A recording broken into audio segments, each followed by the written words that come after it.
नमस्कार, मैं Mohan Dubey. VSRS news में आप सभी का स्वागत है। आइए नजर डालते हैं देश और दुनिया की तमाम टॉप 10 खबरों पर।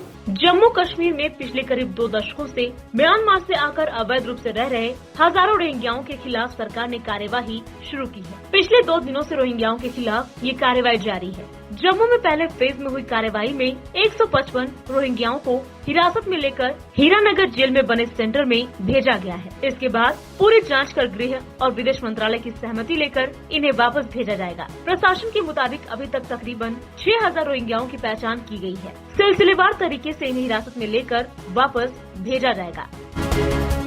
कांग्रेस के पूर्व अध्यक्ष और सांसद राहुल गांधी ने सोमवार को भाजपा सांसद ज्योतिरादित्य सिंधिया को याद किया। कांग्रेस संगठन के महत्व के बारे में पार्टी के यूथ विंग से बात करते हुए राहुल ने कहा कि अगर सिंधिया कांग्रेस में होते तो आज सीएम बन गए होते। मैंने उन्हें इंतजार करने को कहा था, लेकिन उन्होंने मेरी नहीं सुनी। आज भाजपा में जाकर वे बैक बेंचर हो गए हैं। मुझे पता है वो एक दिन जरूर लौट कर आएंगे। 5 राज्यों में होने वाले विधानसभा चुनावों से पहले कांग्रेस नेता राहुल गांधी सोमवार को राजधानी दिल्ली में युवा कांग्रेस की राष्ट्रीय कार्यकारिणी की बैठक में शामिल हुए।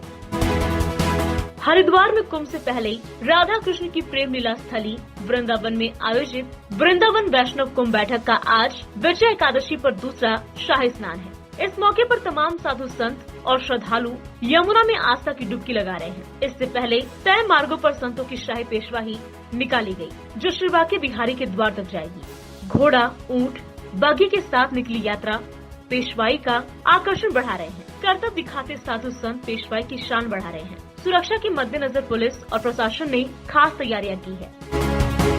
उत्तर प्रदेश के मुख्यमंत्री योगी आदित्यनाथ मंगलवार को अपने 2 दिवसीय दौरे पर बुंदेलखंड पहुंचे हैं। सबसे पहले उन्होंने जालौन में लाडापुर दीवार गांव में बुंदेलखंड एक्सप्रेसवे का निरीक्षण किया। इंजीनियरों ने बताया कि एक्सप्रेसवे का निर्माण कार्य 70% हो चुका है। यहां से मुख्यमंत्री योगी आदित्यनाथ हेलीकॉप्टर से पिसनारी गाँव से बंडाई बांध पहुँचेंगे, जहाँ वे करोड़ों की लागत से बनी बंडाई बांध परियोजना का लोकार्पण करेंगे। मुख्यमंत्री ललितपुर में एक और 2 बांध परियोजनाओं की सौगात देंगे। इससे बुंदेलखंड में पेयजल और सिंचाई के लिए पानी की समस्या दूर होगी।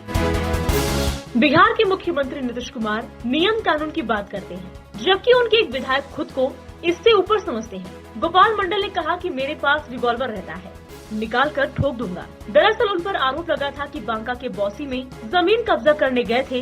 इस दौरान स्थानीय लोगों ने बंधक बना लिया था। पुलिस की दखल के बाद वो निकल पाए थे। भागलपुर के गोपालपुर से जेडीयू विधायक गोपाल मंडल के तेवर नरम नहीं पड़े हैं। गोपाल मंडल ने इस पूरे मामले पर पहली बार मीडिया से बात की। उन्होंने कहा कि किसी में इतनी हिम्मत नहीं कि मुझे बंधक बना ले। हम कमजोर आदमी नहीं हैं, अपने साथ रिवॉल्वर रखते हैं और जरूरत पड़ी तो सामने वाले को ठोक देते हैं।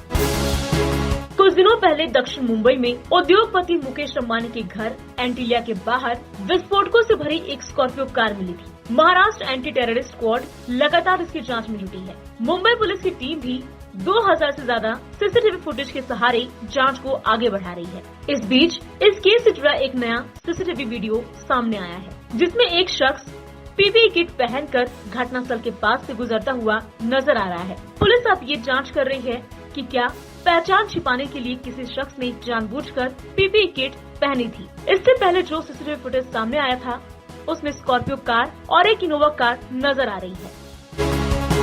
प्रधानमंत्री नरेंद्र मोदी ने वीडियो कॉन्फ्रेंसिंग के जरिए भारत और बांग्लादेश के बीच फेनी नदी पर बने मैत्री सेतु का मंगलवार को उद्घाटन किया। इसके अलावा पीएम ने त्रिपुरा में कई बुनियादी ढांचा परियोजनाओं का उद्घाटन और शिलान्यास भी किया।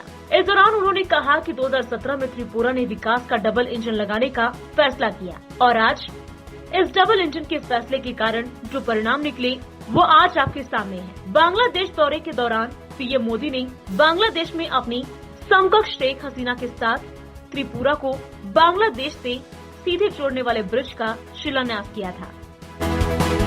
दिल्ली के उप मुख्यमंत्री के साथ ही शिक्षा और वित्त मंत्रालय की जिम्मेदारी संभालने वाले मनीष सिसोदिया ने इस बार अपना 7वां बजट पेश किया। ये दिल्ली का पहला डिजिटल बजट था, जो सिसोदिया ने टैब से पढ़ा। कोरोना महामारी को देखते हुए ये कदम उठाया गया। मनीष सिसोदिया साल 2021-22 के लिए कुल 69,000 करोड़ रुपए का बजट पेश किया।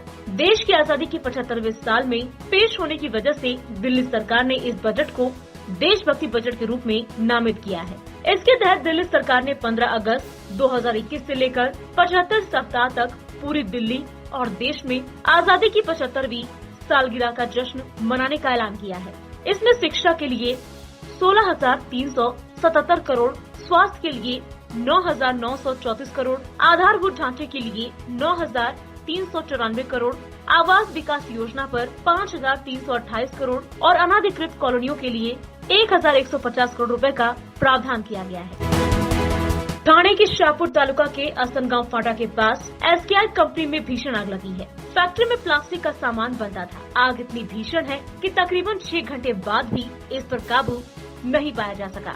आग लगने की जानकारी मिलने के बाद फैक्ट्री से सभी मजदूरों का रेस्क्यू किया गया। प्लास्टिक के जलने की वजह से आग से निकलने वाला धुआं आसपास के इलाके में फैल गया। यह लेवल 3 की आग है। आग बुझाने के लिए कल्याण, उल्लासनगर, अंबरनाथ, भिवंडी और ठाणे से फायर ब्रिगेड की गाड़ियों को बुलाया गया है। पश्चिम बंगाल में विधानसभा चुनाव को लेकर हलचल तेज हो गई है। मुख्यमंत्री ममता बनर्जी ने बीजेपी को चुनौती दी। अपने भाषण में कहा कि मैं घर से चंडी पाठ करके निकलती हूँ। अगर नंदीग्राम की जनता कहेगी तभी यहाँ से नॉमिनेशन फाइल करूँगी। ममता ने कहा कि यहाँ बंटवारा करने की कोशिश की जाएगी, लेकिन आपको ऐसे लोगों की बात को अनसुना करना है। उन्होंने कहा कि मैं गाँव की बेटी हूँ, हर नाम भूल सकती हूँ, लेकिन नंदीग्राम को नहीं। सिंगूर और नंदीग्राम को मैं ही साथ लेकर आई हूँ। ये सीट खाली होने के कारण यहाँ से चुनाव लड़ रही हूँ। मैं बहुत अत्याचार सहकर यहाँ तक पहुँची हूँ। आपको याद रखना होगा कि मैं किस तरह यहाँ पहुँची हूँ। ममता इसी विधानसभा सीट से इस बार चुनाव मैदान में है। उनका सामना उनके पुराने साथी और तृणमूल छोड़कर भाजपा ज्वाइन कर चुके शुभेंदु अधिकारी से होगा।